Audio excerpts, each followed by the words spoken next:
Hello everyone, આજે આપણે હવે ધોરણ 9 જેમાં અભ્યાસ 1નું ધ્વનિ શ્રેણી શીખી ગયા, સંજ્ઞા શીખી ગયા. હવે ત્રીજો ટોપિક છે કે જેનું નામ છે વિશેષણ. આજે આપણે વિશેષણ વિશે વાત કરવી છે. તો વિશેષણના પ્રકારો કેટલા હોય એના વિશે વાત કરી લઈએ. તે પહેલાં વિશેષણ હંમેશા બે પ્રકારે હોઈ શકે કે એક વિકારી વિશેષણ અને એક અવિકારી વિશેષણ. વિકારી વિશે જે આપણે સંજ્ઞામાં વાત કરી હતી કે સંજ્ઞા પણ વિકારી અને અવિકારી હોય, એવી જ રીતે વિશેષણ પણ વિકારી અને અવિકારી બંને હોઈ શકે. પહેલાં તો હું તમને એ કહું કે વિશેષણ એટલે શું. તો વિશેષણ એટલે કોઈ પણ નામના અર્થમાં વધારો કરે, એટલે કે જે સંજ્ઞા સમજાવીને મેં તમને એ સંજ્ઞાની અંદર વધારો કરે. હું એમ તમને કહું કે છોકરી, છોકરી જ્યારે બોલું છું તો એ એક સંજ્ઞા થઈ, પછી ભલે ગમે તે સંજ્ઞા થઈ, જાતિવાચક થઈ, વ્યક્તિવાચક થઈ, એ પછીની વાત છે.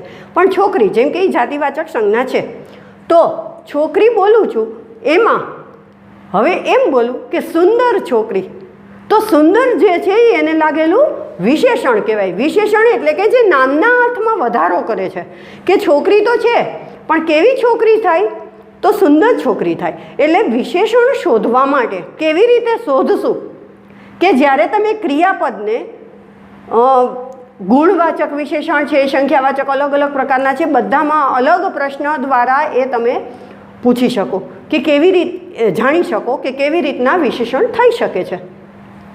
પણ વિશેષણ માટે પહેલાં એ વાત કહી દઉં કે વિશેષણ વિકારી ને અવિકારી બે પ્રકારે હોઈ શકે. તો મેં તમને જેમ સંજ્ઞામાં વાત કરી હતી એમ જ કે વિકારી એટલે જુઓ અહીંયા કાર્ય, કાગળ અને પેન. તો કાર્ય બોલવું હોય તો કાર્ય માટે આપણે એમ કહેવાય કે કેવું કાર્ય છે, તો સારું કાર્ય છે. કેવી પેન છે, તો સારી પેન છે. કેવો કાગળ છે, તો સારો કાગળ છે. એટલે એને કેવો, કેવી ને કેવું ત્રણેયમાં એને અલગ અલગ રીતે સારું, સારો ને સારી એવી રીતે એ ચેન્જ થાય છે. એ શબ્દ બદલી જાય છે, એકમાં સારો છે, એકમાં સારી છે ને એકમાં સારું છે. તો એવી રીતે સારું, સારો ને સારી જો એ બદલી જતું હોય તો એને કહેવાય વિકારી વિશેષણ. આ જે છે એ સંજ્ઞા કહેવાય. કાર્ય, કાગળ, પેન આ સંજ્ઞા છે. સંજ્ઞા એટલે નામ, તો એને સંજ્ઞા કહેવાય. પણ એ સંજ્ઞાની અંદર વધારો કરે. કાર્ય તો છે જ પણ કેવું કાર્ય છે, તો સારું કાર્ય છે. સ્કૂલ છે પણ કેવી છે, સરસ સ્કૂલ છે, સારી સ્કૂલ છે. તો એવી રીતે જ્યારે આપણે નામ તો છે પણ એ નામની અંદર વધારો કરનાર એ વિશેષણ છે. અવિકારી વિશેષણ. અવિકારી વિશેષણ એટલે શું, તો જેમાં તમે જોશો કાર્ય, કાગળ ને પેન છે, તો અહીંયા પણ એ જ લીધું છે કે કાર્ય, કાગળ ને પેન, પણ મેં એનું જે વિશેષણ છે ને એ બદલી નાખ્યું છે. અહીંયા જેમ સારો, સારી, સારું મૂક્યું છે ને એવી રીતે અહીંયા સુંદર મૂક્યું છે. તો કાર્ય હોય તો કેવું કાર્ય, તો સુંદર કાર્ય આપણે એમ કેવું છે, તો એમાં પણ સુંદર કાર્ય. હવે કાગળ છે તો અહીંયા જેમ સારો લાગ્યો તો શું અહીંયા સુંદર હોય એવું લાગશે, નહીં લાગે. એમાં પણ સુંદર જ લાગશે. સુંદરો કાગળ એવું લાગે, ન લાગે. એટલે કહેવાનો મતલબ એ છે કે અહીંયા જે વિશેષણ છે ને આ, તો એ બદલતા નથી. એટલા માટે એને અવિકારી કહેવાય કે જેનો વિકાર નથી થતો, તો અવિકારી વિશેષણ કહેવાય. તો એવી રીતે વિશેષણના આમાં બે પ્રકાર પડી શકે કે વિકારી વિશેષણ અને અવિકારી વિશેષણ. પણ વિશેષણના કાર્ય પ્રમાણે અલગ અલગ પ્રકાર પડે કે આપણે, એટલે એના માટે હવે વાત કરવાની છે કાર્ય પ્રમાણે. એટલે કેવી રીતે, તો જ્યારે જેવું કાર્ય, જેમ કે એના મેં અહીંયા પ્રકારો તમને બતાવ્યા છે કે વિશેષણના પ્રકારો જુઓ કાર્ય પ્રમાણે. કાર્ય પ્રમાણે એમાં સૌથી પહેલું આપણે જોઈએ કે ગુણવાચક વિશેષણ. ગુણવાચક, તો ગુણ એટલે શું, ગુણ એટલે સારું, સુંદર, આ બધા ગુણો કહેવાય ને. કે આપણે કોઈને કેવો, કેવી, કેવું પૂછવાથી આપણને જે જવાબ મળે તો એ બધા જ ગુણવાચક વિશેષણ છે કે જેની અંદર કંઈક ગુણ બતાવ્યા છે. ગુણમાં હોશિયાર પણ આવે અને નબળો પણ આવે, એ પણ ગુણમાં જ આવે. નબળું કેવું એ પણ ગુણમાં જ આવે. એટલે સંજ્ઞાના આકાર, કદ, રંગ, ગુણ એના પ્રમાણે જે કહેવાય ને કે સંજ્ઞાના જે નામ છે આપણે પહેલું આ જે ગુણવાચક છે ને એના વિશે વાત કરીએ છીએ કે સંજ્ઞાના જે આકાર, એનો કદ, એનો ગુણ, એનો રંગ કે કેવો છે. ટેબલ છે, ધારો કે આ ટેબલ છે તો ટેબલ કેવું? ચોરસ ટેબલ. મકાન કેવું? તો ઊંચું મકાન. એટલે એને જ્યારે કંઈક ગુણ આપી દઈએ છીએ તો એને કહેવાય ગુણવાચક વિશેષણ. એવી જ રીતે બીજું જોઈએ ને તો સંખ્યાવાચક છે. હવે સંખ્યાવાચક વિશેષણમાં અલગ અલગ હોઈ શકે. જેમ કે હું તમને કહું કે તમે કયા વર્ગમાં ભણો છો, તમે કયા વર્ગમાં ભણો છો એટલે તમે જવાબ આપો કે હું 9મા ધોરણમાં ભણું છું. 9મું આપણે એમ કહીએ ને, તો 9મું ધોરણ, 4થું ધોરણ, આ જે 9મું બોલ્યા અને કેટલાક જગ્યાએ હું તમને એમ કહું કે તમારી પાસે કેટલી ચોપડી છે તો તમે એમ કહો કે 9 ચોપડી છે. 9મું ધોરણ, 9 ચોપડી. અથવા તો તમે એમ કહો કે થોડીક ચોપડી છે. તો આ બધાને, આ જે બધા વિશેષણ છે ને, તો સંખ્યાવાચક વિશેષણમાં અલગ અલગ પ્રકારે એને બોલાવવામાં આવે છે. એ પ્રકાર કયા છે?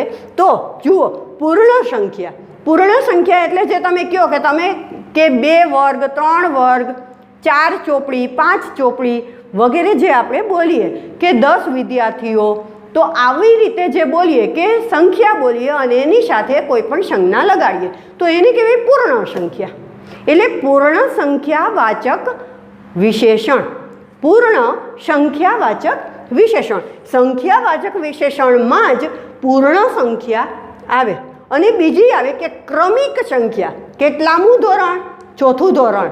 કેટલામું ધોરણ? 9મું ધોરણ. આવી રીતે જે બોલો છો તો એને કહેવાય ક્રમિક, કે હું ક્રમમાં ચાલું છું, કે 4થું, 5મું, 6થું, 7મું આપણે જે બોલીએ છીએ ને તો એને ક્રમ કહેવાય. તો એટલે એવી રીતે ક્રમિક સંખ્યા, તો એ પણ સંખ્યાવાચક વિશેષણ જ છે. પછી છે માત્રાસૂચક. માત્રાસૂચક એટલે મેં તમને જેમ કીધું કે તમારી પાસે કેટલી ચોપડી છે તો થોડીક ચોપડી છે, ઘણી ચોપડીઓ છે એવું પણ વાત કરી શકો. કેટલું દૂધ છે તો થોડું દૂધ છે. તો એવું જે જેનું કોઈ માપ જે છે, તમારી પાસે માપમાં કેટલું છે તો તદ્દન, ઓછું, વધારે, થોડુંક, કેટલુંક, આવું જે બધું બોલીએ છીએ ને તો એ બધું જ માત્રાસૂચક વિશેષણ કહેવાય. માત્રાસૂચક સંખ્યા વિશેષણમાં જ પહેલું પૂર્ણ સંખ્યાવાચક વિશેષણ થાય, બીજું ક્રમિક સંખ્યા, ત્રીજું માત્રાસૂચક અને ચોથું છે આશરે. કે તમારી પાસે કે આશરે લગભગ 20 વિદ્યાર્થીઓ મારી શાળામાં છે, મારા ક્લાસમાં છે. આશરે 500 વિદ્યાર્થીઓ મારી શાળામાં ભણે છે. આવી રીતે જ્યારે બોલીએ કે આશરે કે લગભગ 600 વિદ્યાર્થીઓ હશે, આવું જે બોલીએ તો લગભગ, આશરે, એમાં જે આપણે કહીએ ને કે લગભગ, આશરે, તો એ આશરે એ પણ સંખ્યાવાચક વિશેષણ છે. એટલે સંખ્યાવાચક વિશેષણ માટે પૂર્ણ સંખ્યા આવે, ક્રમિક સંખ્યા આવે, માત્રાસૂચક આવે અને આશરે કે આશરે, એટલે એ પણ સંખ્યાવાચક વિશેષણ જ છે. હવે જેમ ગુણવાચક વિશેષણ, સંખ્યાવાચક વિશેષણ, હવે છે સંબંધવાચક. સંબંધ, જેમ કે હું તમને કહું કે શાળાની લાઇબ્રેરી અથવા શાળાનું પુસ્તકાલય, તો એ જે છે કોઈ પણ સંજ્ઞા જે છે એની એ કોની સાથે જોડાયેલું હોય? શાળાની લાઇબ્રેરી, શાળાનું પુસ્તકાલય, શાળાનો વર્ગ, ગમે તે બોલી શકીએ આપણે.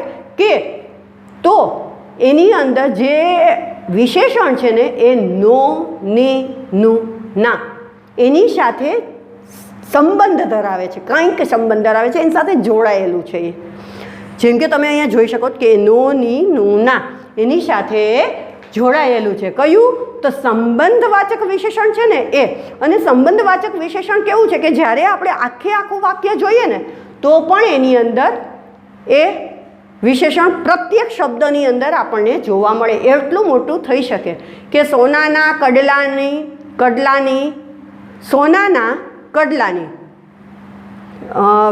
બંગડી, સોનાના કડલાની બંગડી, આવું જ્યારે બોલીએ છીએ તો કડલાની, સોનાની બંગડી આવી રીતે જ્યારે સોનાની અને કડલાની આખે જે વાક્ય થાય ને તો એ આખા વાક્યની અંદર તમે આ વસ્તુને નો ની નું ના એની સાથે હોઈ શકે છે. તમારે તો જે વિશેષણ છે એ શોધવાનું છે. એટલે એના માટે હું તમને વાત કરું છું કે આખા વાક્યની અંદર એવું પણ બને કે 2 થી 3 વિશેષણ હોય. જરૂરી નથી કે માત્ર એક જ વિશેષણ હોય કે એક વિશેષણ આની અંદર જણાવી દો એટલે પૂરું. પણ તમને જ્યારે આખું વાક્ય હોય અને તમને ખ્યાલ હોય કે આની અંદર ગુણવાચક વિશેષણ છે, સંબંધવાચક એ છે, તો જેટલા વિશેષણ છે બધા જ વિશેષણ તમારે લખવાના રહેશે. તો સંબંધવાચક વિશેષણ એટલે જે હું તમને કહું કે સોનાનું કડું, કડું પણ કેવું તો સોનાનું, એટલે આ સોનાનું જે છે ને એ વિશેષણ છે પણ એને નોની નું ના લાગેલો છે. એટલે વિચારવાનું કે જેને નોની નું ના લાગેલો હોય ને એ વિશેષણ છે, પણ એ કેવું વિશેષણ છે તો સંબંધવાચક વિશેષણ છે. સંબંધ દર્શાવેલો છે. સોનાનું કોની સાથે? કળા સાથે એનો કંઈક સંબંધ છે. એટલે અહીંયા જે છે એ સંબંધવાચક વિશેષણ. હવે જોઈશું કે સાર્વનામિક. સાર્વનામિક એટલે સર્વનામ. આપણે આના પછીના ચેપ્ટરમાં હવે આપણે જેમ વિશેષણ જોયું એમ સર્વનામ પણ જોશું. એની અંદર પણ આપણે સર્વનામ વિશે વધારે ચર્ચા કરશું. પણ તે પહેલાં હું તમને એ વાત કહી દઉં કે સર્વનામ એટલે શું. તો સર્વનામમાં આપણે જે કહીએ કે આ ચોપડી, પછી એમ વાત કરીએ કે આ ચોપડી કોની તો મારી, આ ચોપડી કોની તો તારી. એટલે મારું, તારું, પોતાનું, બધાનું, સર્વનું એવું જે બોલીએ છીએ તો એ કહેવાય સાર્વનામિક વિશેષણ. સર્વનામ એટલે કે જેમાં મારું, તારું, પોતાનું, બધાનું, સર્વનું, તેઓનું, તેનું આવા પ્રત્યેક પ્રકારના સર્વનામ કહેવાય. અને જો એવું આવે કે આ કોની ચોપડી છે તો આ ચોપડી મારી છે, તો જે એમાં મારી જ આવ્યું તો એ વિશેષણ થયું. અને એ કેવું વિશેષણ થયું તો એ સાર્વનામિક વિશેષણ થયું.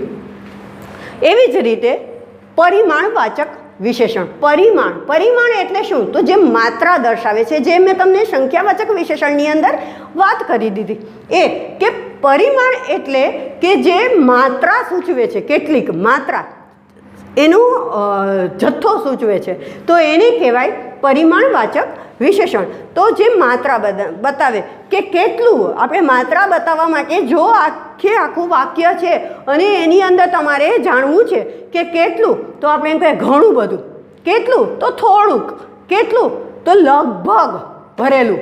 આવી રીતે જે વાત કરીએ છીએ ને તો એ બધી જ માત્રા બતાવેલી છે કે કેટલું, કે જેની અંદર કોઈ 1 કિલોગ્રામ 2 કિલોગ્રામ નહીં, પણ એની અંદર તમે જે થોડું વધારે એવી રીતે તમે વાત કરી અને જે વાત કરો છો તો એ છે માત્રા, કે જેમાં માપ બતાવેલું છે. 1-2 કિલોગ્રામ પણ હોઈ શકે, પણ એવી રીતે ઘણું, થોડું, ભરપૂર, તદ્દન, કિલોગ્રામ, લીટર વગેરે જે છે એ બધું ટૂંકમાં માત્રા બતાવે છે. તો એને કહેવાય માત્રા પરિમાણવાચક વિશેષણ. તો વિશેષણના આવા 5 પ્રકાર તમારે ધોરણ 9 અને ધોરણ 10 બંનેમાં આવે છે. તો એને ધ્યાનથી વિચારી અને એનો જવાબ લખવાનો છે. હું તમને એના વાક્ય પણ 2-3 અત્યારે કહું. એના વાક્યો કરીએ કે સ્વચ્છ હોસ્પિટલોમાં મોંઘી હોય છે. સ્વચ્છ હોસ્પિટલ મોંઘી હોય છે તો હોસ્પિટલ તો છે જ, પણ કેવી તો સ્વચ્છ. તો સ્વચ્છ જે છે એ કેવું વિશેષણ કહેવાય ગુણવાચક. જેમાં કંઈક ગુણ બતાવેલો છે તો એ ગુણવાચક વિશેષણ કહેવાય. અહીંયા થયું ગુણવાચક. હવે બીજી બાબતોની ચકાસણી કરી લેવી જોઈએ. બીજી બાબતોની અહીંયા જુઓ તમે, બીજી એટલે સંખ્યા બતાવી છે, પણ ખાલી 2, 3, 4, 5 એમ નથી બતાવી. કેવી રીતે બતાવી છે તો બીજી, ત્રીજી, ચોથી, પાંચમી એવી રીતના બતાવેલી છે, જેને કહેવાય આપણે, મેં તમને અહીંયા વાત કરેલી હતી, જુઓ ક્રમિક સંખ્યા. બીજો છોકરો, ચોથો વર્ગ વગેરે જે કીધું હતું ને, તો બીજી, ત્રીજી, ચોથી, પાંચમી એવી રીતે જ્યારે આવે તો એ ક્રમિક સંખ્યાવાચક વિશેષણ છે. કેવું ક્રમિક, કે જેમાં કાંઈક ક્રમ બતાવેલો છે એટલા માટે ક્રમિક સંખ્યાવાચક વિશેષણ છે. હવે અહીંયા જુઓ, અતિશય ચિંતા પેટના અલ્સરને ખો આપે છે. અતિશય ચિંતા ખરી, પણ કેવી? અતિશય ચિંતા. તો અતિશય તમે આની અંદરથી વિચારી શકો છો કે કેવું થશે. તો પરિમાણવાચક વિશેષણ છે કે માત્રા બતાવી કેટલું, કેટલી ચિંતા, અલ્સરને ખો આપે, કેટલી ચિંતા? તો અતિશય ચિંતા. અતિશય એ પરિમાણવાચક વિશેષણ છે. ચોથું છે કે એક સ્ત્રીનો ફોટો અખબારોમાં છપાયો. એક સ્ત્રીનો, એક સ્ત્રી એટલે કે જેમાં આપણને ખબર કે એક એ કેવું છે? તો સંખ્યાવાચક વિશેષણ છે. અને કેવી? તો પૂર્ણ સંખ્યાવાચક વિશેષણ. વિદ્યાર્થીની નોટબુક સુંદર હોવી જોઈએ. વિદ્યાર્થીની, નોની નું ના આવ્યું, વિદ્યાર્થીની. તો આ સંબંધવાચક વિશેષણ છે. જુઓ, તમને અહીંયા લખીને પણ બતાવું કે અતિશય એટલે પરિમાણવાચક, એક એટલે કે પૂર્ણ સંખ્યાવાચક, અને વિદ્યાર્થીની નોટબુક એટલે કે સંબંધવાચક. આવી રીતે તમે વધારે એક્સરસાઇઝ તમને મોકલીશ એ પ્રમાણે કરજો. નમસ્તે.